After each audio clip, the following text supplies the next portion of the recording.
The weight of a lie.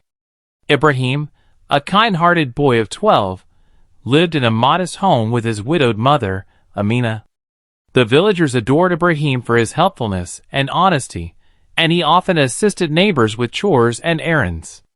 Amina had raised him with strong moral values, always reminding him, "Beta, truth is the foundation of faith. Never trade it for anything, no matter the temptation."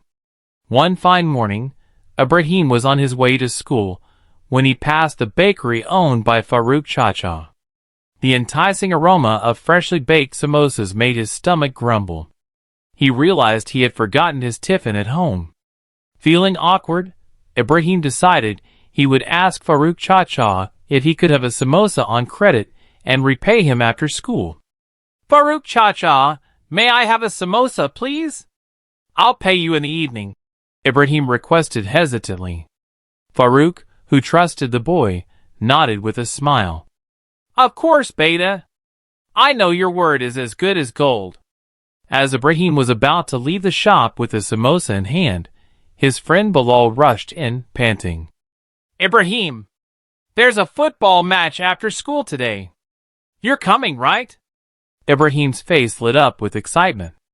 "Of course. Let's meet at the field." As he walked away, savoring his snack, Ibrahim suddenly felt a sharp pang of guilt. He had only asked for credit because he didn't have money at the moment. But how would he pay for the samosa if he spent the little money he had on the football game? A dark thought crossed his mind. He could simply tell Farooq Chacha he had lost the money. When the school day ended, Ibrahim eagerly joined the football match.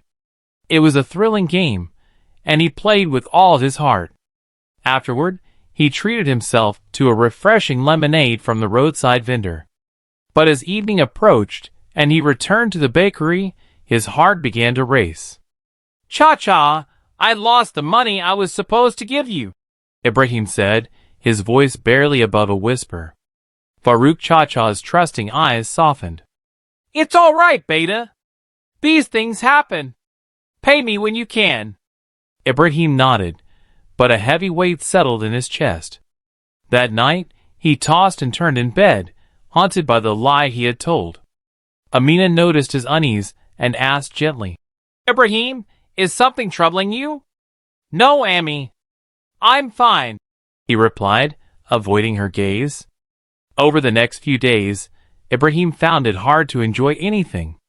He avoided Farooq Chacha's bakery and felt ashamed every time he passed by.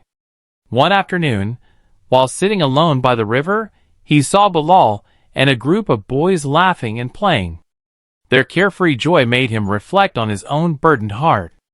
"Why does such a small lie feel so big?" Ibrahim muttered to himself. He remembered his mother's words about truth being the foundation of faith. He decided he couldn't live with the guilt anymore.